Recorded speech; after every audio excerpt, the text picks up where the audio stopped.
The Void. Series 1, Episode 4, The Fillim Perspective, by Richard Marcus Powell. Chapter 11. The return trip back to the Liberator was a peaceful but spectacular affair. Carter watched the planet drop away below them through the transparent hull virtual window. If there was one thing he loved about these shuttles, it was the fact that he could make any part of the hull transparent, so he could view the exterior. Generally, it was vaguely reminiscent of getting into the back of a large van back in his previous life, only with ergonomically designed seating in some compartments. But it was when the transparent effect was made clear to him that he realized just how much more advanced these vehicles were. He watched with fascination as the pink landscape fell away. He marveled at the color spectrum of the planet. It was as pink as the Earth had been green. Everything else was very familiar, especially at a distance. Continents, oceans, clouds. It had been a pleasant diversion to spend some time in a natural environment. The Liberator had some excellent gardens, but it was no replacement for the real thing. He was glad to get rid of the regulator, though, the awkward lump in his throat removed with some gagging. "Beautiful place," Carter commented. "Will we be coming back at all?" "Not in the immediate future," Denom responded. "I imagine someone will get tasked with a return survey after all the analysis has been done, but it's unlikely to be us." "That's a shame." "You'll see plenty of worlds, Mr. Vincent. Don't worry about that," Denom assured. "It's one of the best aspects of this job, getting to see the universe." "If that's anything to go by, then I'm all for it," Carter smiled. "Never thought I'd see the day when I'd spend a good part of it shoveling and be pleased about it." Both Denom and Rachel smiled. Lux Pang's weird collar mouth twitched in an expression Carter had not seen before, but there was a brief high-pitched whistle that he recognized as a very brief laugh. Carter equated the expression to a smile as a result. Strange how he should be getting used to such alien body language already. "I'm glad that you self-enjoyed the survey, human Carter Vincent," Lux announced. "It is compelling to see enthusiasm for nature and science in humans." "We're not all bad," Carter corrected, with some tongue-in-cheek bravado. Lux made the same expression again. Another smile. He continued to watch the world slowly sink away from them as they drew closer to the Liberator. He could now see the whole orb in its blue-pink glory. The shuttle drew into the hangar and he lost sight of the planet, returning to reality again. The shuttle touched down gently using its maglev engines, the rear of the vehicle unfolding to allow them to depart the vehicle. Dr. Lux Pang was keen to get out of the confines, being far more cramped at his size. "Guess he was feeling cooped up," Carter observed. "So would you if you were him," Denom responded. "The shuttle must seem that much more of a metal box for him." "I guess. Why isn't the shuttle bigger to accommodate xenos like the Fillim?" "Most ships were designed before we started making alliances with the Fillim and Makeen, so they weren't really built to their specifications.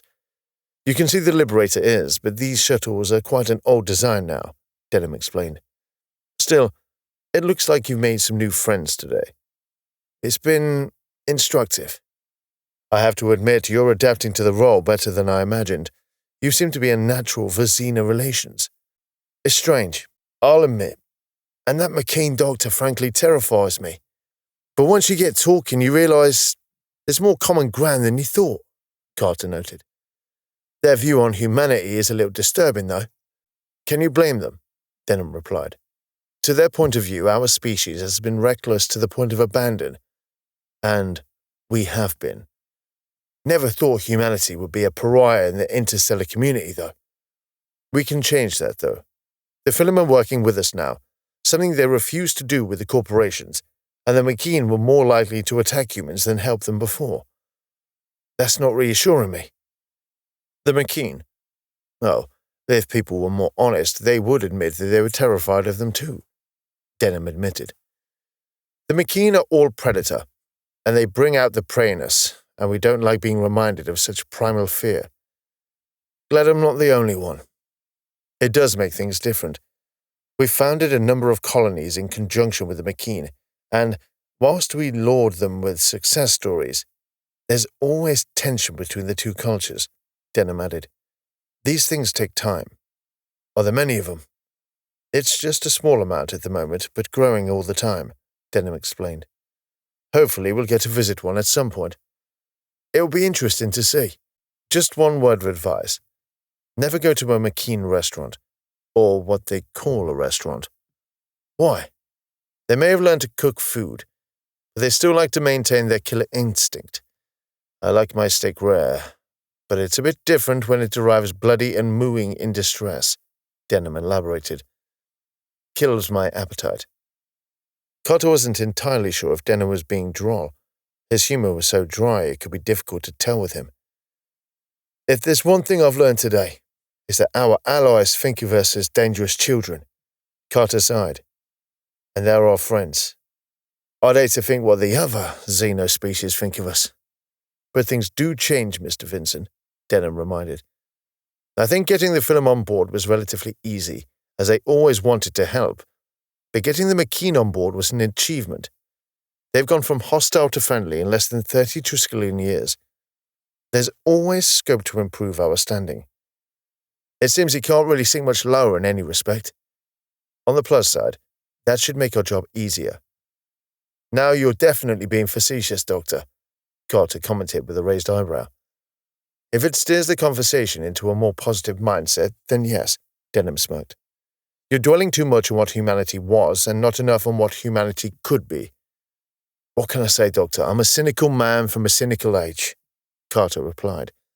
But I have to say, I admire your dedication to the vision. I'm old enough that I can remember the way things used to be, under the Triskel Corporation. When you grow up in an environment like that, this level of freedom is just euphoric, Denom admitted. That, Mr. Vincent, is why I have such a positive outlook. You've got me there, Carter conceded, unloading the trolley containing all the specimens he had collected. And for all the talk of cynicism, I suspect there's an optimist inside of you. It's a nice thought, Doc, but I suspect he got mugged by the cynic, beaten by the paranoid, and strangled by the skeptic. Denom smiled, amused by Carter's lyricism. You have a peculiar sense of humor, Mr. Vincent. Helps me cope with the world, Carter grinned. You still on for dinner later? I've got to preserve and store these specimens you collected, but I should be free later. I can notify you when I'm ready. Okay, I can wait until then. I can get some exercise in the meantime, build up an appetite. Carter was coming to appreciate his regular meals with Denom, despite some of the weird concoctions he had managed to introduce him to. He had to admit, though, that everything that Denom had recommended had been passable, at least. Nothing he had outright hated yet. Not that he could say the same for some of the things Denom had eaten. I'll catch up with you later, then,